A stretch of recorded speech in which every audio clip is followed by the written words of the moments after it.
Emily Parker has always been known for her dedication as an English teacher in the small town of Hartville. Her students adored her, and her colleagues respected her. But on that sunny April morning, as she explained the intricacies of Hamlet to her second-year class, a sudden fatigue overtook her. Her face went pale, her hands started to tremble, and before she could ask for help, everything went dark. Panic swept through the classroom. "Someone call the nurse!" shouted a student. Jack Thompson, a firefighter who was at the school for a safety lecture, rushed to Emily's classroom. He found her lying on the floor, unconscious. With the help of Sarah Mitchell, who was visiting the school to discuss a law project with the students, Jack quickly took her to the nearest hospital. At the hospital, tension hung thick in the air. Sarah held Emily's hand while Jack paced back and forth, his mind filled with grim thoughts. "She's going to be okay, right?" Sarah asked, her voice trembling. Jack looked at her, trying to hide the fear in his eyes. "She has to be okay. Emily is strong." After hours of agonizing wait, the doctor finally appeared. "Emily Parker," he called out. Jack and Sarah rushed to him. "Yes, we're her friends. How is she?" Jack asked. The doctor sighed, a serious look on his face. "Emily is stable now, but we need to talk about her condition. Please, follow me." In the consultation room, the doctor explained the gravity of the situation. "Emily has a terminal illness that she kept secret. It's advanced, and we don't have much time." Jack felt like the ground had disappeared beneath his feet. "What? This can't be true. Emily never said anything. She seemed so healthy." "She wanted to protect you," the doctor said empathetically. "It's a common choice in cases like this." When Emily finally woke up, she found Jack and Sarah by her side. "What happened?" she asked, her voice weak. "You passed out, Em," Jack said gently. "The doctor told us about your condition. Why didn't you tell us?" Emily looked away, tears filling her eyes. "I didn't want you to suffer. I wanted you to see me as I was, not as a sick person." Sarah squeezed Emily's hand. "You don't have to go through this alone, Emily. We're here for you, always." Jack took a deep breath, trying to control his emotions. "I felt betrayed, Em, but I understand why you did it. We'll get through this together, like always." Emily smiled weakly, feeling the weight of the world on her shoulders. "Thank you. You're the best friends anyone could have." Determined to keep living passionately, Emily decided to dive headfirst into the school project of the play, The Light in the Darkness. To her, that play wasn't just a school activity, but a symbol of hope and resilience. With Jack and Sarah by her side, Emily was ready to face anything, never losing hope. With the news of her illness still fresh, Emily Parker threw herself into the school project of the play, The Light in the Darkness. She wanted to leave a legacy that would inspire her students and the community of Hartville. During rehearsals, Emily met Michael Reed, a newly arrived ex-soldier in town, still struggling to overcome the loss of his wife in a tragic car accident. Michael was introduced to the play team as a volunteer to help with production. His strong and reserved presence immediately caught Emily's attention. In their initial encounters, he seemed distant, but as rehearsals progressed, a subtle friendship began to form between them. One sunny afternoon, while adjusting props in the school auditorium, Emily noticed Michael struggling to fix a spotlight. "Need a hand there?" she asked, smiling. Michael looked at her, surprised, but smiled back. "Yeah, I think so. This spotlight seems to have a mind of its own." Emily climbed the ladder beside him, and together they managed to fix the spotlight. When they climbed down, they both laughed, and for the first time, Michael seemed relaxed. "You seem to know what you're doing," he said. "Not as much as you think," Emily replied, "but I enjoy a challenge." As the days passed, the bond between Emily and Michael deepened. He took her to see the ocean for the first time. They walked along the beach, the sea breeze bringing a sense of freedom they both needed. "It's beautiful," Emily said, looking out at the horizon. I've never been this close to the ocean before." Michael watched the wonder on her face. "I used to come here with my wife," he confessed, his voice choked with emotion. "She loved the sea." Emily lightly touched his hand. "I'm sorry, Michael. I know it must be hard." Michael squeezed her hand in response. "Emily, being with you has helped me more than you realize. You've brought me back to life." Tears glistened in Emily's eyes. "You've brought something special to me too, Michael. Something I thought I had lost." During rehearsals, the chemistry between them was palpable, and the students began to notice the change in atmosphere. Emily seemed more radiant, even with the shadow of her illness ever present. And Michael, who was once a closed-off and bitter man, began to open up again to love and hope. On a starry night, Michael invited Emily to dance in the open field behind the school. They laughed and moved awkwardly under the stars, music playing from a portable radio Michael had brought. For Emily, that moment was magical. "Thank you, Michael," she whispered, resting her head on his shoulder. "Thank you for making me feel alive again." Michael hugged her tighter. "I should be the one saying that, Emily. You're the reason I believe I can be happy again." As the days turned into weeks, the bond between Emily and Michael grew, bringing a ray of light into their dark lives.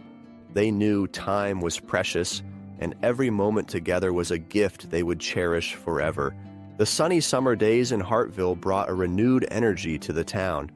Emily and Michael cherished every moment together, clinging to the joy they found in each other. However, the fragile balance between happiness and reality was about to be shaken. One Saturday, Michael decided to prepare a surprise picnic for Emily. He arrived early at her house to grab some utensils from the kitchen. While rummaging through the kitchen drawer, his eyes fell on a medical envelope that stood out. Not wanting to be intrusive, but curious, Michael opened the envelope and found Emily's test results. Shock and sadness overwhelmed him instantly. His mind raced with questions and a profound sense of betrayal and concern. When Emily returned home, she found Michael sitting at the kitchen table. The test results spread out before him. His face was pale, and his eyes filled with pain. "Michael, what are you doing?" she asked, feeling panic rise. "Why didn't you tell me?" Michael's voice was full of emotion. "Why did you hide this from me?" Emily felt her heart tighten. She knew this moment would come, but she still wasn't prepared. I didn't want you to see me as a sick person. I wanted you to see me as Emily, the woman you love." Michael stood up abruptly, running his hands through his hair in a gesture of frustration. "How could you think I wouldn't understand? That I wouldn't stand by your side?" Tears streamed down Emily's face. "I was afraid, Michael. Afraid you'd leave me. Afraid the burden would be too much for you. I wanted to protect you." The pain on Michael's face was evident. "Emily, you mean everything to me. I thought we could face anything together. I don't know what to do." Emily approached and held his hands. "Please, forgive me. I just wanted our moments together to be happy, without the shadow of illness." Michael pulled her into a tight hug, their tears mingling. "I promise, Emily. I promise I'll stand by your side. Let's make these moments the happiest together." With the secret revealed, the relationship between Emily and Michael took on a new depth. They knew time was short, and every moment was precious. They decided to immediately start Emily's bucket list, living each day as if it were their last. The first item on the list was to go hot air ballooning. At dawn on a Sunday, they met in an open field where a huge, colorful balloon was ready for liftoff. Michael helped Emily climb into the basket, and soon they were floating above the earth, the rising sun painting the sky with vibrant colors. "It's beautiful," murmured Emily, looking at the landscape below. "I've never felt so free." Michael hugged her from behind, his face close to hers. "This is just the first of many adventures we'll have together. I promise." Each new adventure brought laughter and tears, moments of pure joy and deep-hidden sadness. Emily knew she was living on borrowed time, but with Michael by her side, she found the strength to keep fighting, determined to make the most of every day she had left. The play, The Light in the Darkness, progressed, and the chemistry between Emily and Michael became even more evident. The students, inspired by their passion, dedicated themselves fervently to rehearsals. Emily felt she was leaving a lasting mark, something that would live beyond her own life. As time passed, Michael's constant presence by Emily's side became a pillar of strength for her. They faced every challenge together, finding solace in the love they shared. The future was uncertain, but together they were determined to make it as bright as possible, living each day with intensity and love. The summer in Hartville brought a wave of anticipation and excitement as the premiere of the play, The Light in the Darkness, approached. For Emily, every rehearsal was a battle against her own frailty. Despite her determination, the illness progressed relentlessly. Her friends, Jack and Sarah, watched her with growing concern, but respected her desire to continue. On the day of the performance, Emily woke up feeling weaker than ever. Her movements were slow, and fatigue overwhelmed her. Michael, who had spent the night by her side, helped her get up and dressed. "You don't have to do this, Emily," he said gently. "No one will blame you if you don't perform." Emily looked at him with a determined gleam in her eyes. "I need to do this, Michael. This play is more than just a performance. It's my last chance to show everyone that hope and courage are stronger than any illness." In the school auditorium, the atmosphere was electric. The Hartville community turned out in force to support Emily and her students. The theater was packed, and the buzz of eager conversations echoed off the walls. Jack and Sarah were in the front row, their faces full of a mixture of pride and concern. As the lights dimmed and the curtains opened, Emily felt a wave of adrenaline rush through her body. She positioned herself backstage, watching her students bring to life the stories she had inspired. Each scene was charged with emotion, and the performance of the young actors was nothing short of spectacular. The time for Emily to take the stage arrived. With Michael's help, she walked out onto the stage. The sight of her there, fragile but determined, drew gasps from the audience. She began her lines with a firm voice, but the effort to stay upright was evident. Midway through her performance, Emily felt a deep weakness. Her legs began to tremble and her vision blurred. Michael, sensing what was happening, rushed onto the stage and held her before she fell. The audience held their breath. "Emily, you don't have to continue," whispered Michael urgently. "I can do it," she replied, stubborn. "Please, just a little longer." With Michael by her side, Emily gathered all her strength to finish her lines. Her voice, though weak, was full of emotion and truth. The message of hope and resilience touched everyone present in a profound and unforgettable way. When Emily finished, the audience erupted into emotional applause, but as the curtains began to close, Emily collapsed into Michael's arms. Panic swept through the theater, and Jack and Sarah rushed to the stage. Michael held Emily carefully, tears streaming down his face. "Someone call an ambulance!" Jack shouted. Emily was rushed to the hospital with Michael, Jack, and Sarah by her side. On the way, Michael held Emily's hand, whispering words of comfort and love. In the hospital, doctors and nurses worked frantically to stabilize her. The Hartville community, now aware of the seriousness of her condition, anxiously awaited news. In the hospital corridor, Jack and Sarah tried to console each other while Michael remained by Emily's side, refusing to leave. The night of the performance, which began as a triumph, turned into a silent vigil fraught with emotion. Emily's future was uncertain, but the impact of her courage and determination had already left an indelible mark on everyone who knew her. In the hospital, the atmosphere was tense yet hopeful. The community of Hartville gathered in support of Emily, awaiting news of her condition. In the hallways, Jack and Sarah tried to stay strong, while Michael remained by Emily's side, holding her hand, refusing to leave her. Emily lay in a hospital bed, surrounded by machines monitoring her vital signs. Her eyes slowly opened, meeting Michael's worried gaze. "Hey," she whispered, her voice weak. "Hey," Michael replied, gently squeezing her hand. "You're in the hospital. You fainted after the performance." Emily smiled faintly. "We did it, didn't we? The play, was it a success?" Michael nodded, tears filling his eyes.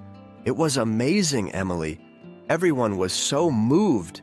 You were incredible." Emily closed her eyes for a moment, taking a deep breath. "I'm so tired, Michael." "I know," he said, his voice choked with emotion, "but you don't have to fight alone. We're all here with you." Jack and Sarah entered the room, their faces marked by concern and sadness. "Emily, you were wonderful," Sarah said, holding Emily's other hand. Jack, struggling to maintain composure, added, "You touched everyone's hearts, Em. I've never seen anything like it." Emily smiled, tears streaming down her face. "You guys are the best friends anyone could have. Thank you for being by my side." The doctor entered the room, wearing a solemn expression. "Emily, we know you're tired. We'll do our best to keep you comfortable." Emily nodded, accepting the reality. "Thank you, doctor. I just want to be with my friends and Michael." The hours passed slowly, each moment laden with emotion and silent farewells. The community of Hartville, gathered at the hospital, kept vigil, praying and sharing stories about Emily's impact on their lives. Emily looked at Michael, her gaze full of love and gratitude. "Michael, you brought so much joy to my last days. I'll never forget that." Michael, tears freely falling, replied, "I'm the lucky one, Emily. You taught me how to live again. I love you." "I love you too," Emily whispered, closing her eyes. Her breath became slower and shallower until finally, with one last breath, she was gone. The room fell silent, broken only by the sobs of her friends. Michael held Emily in his arms, feeling the profound loss, but also the gratitude for having known her. In the days that followed, Hartville came together to honor Emily's memory.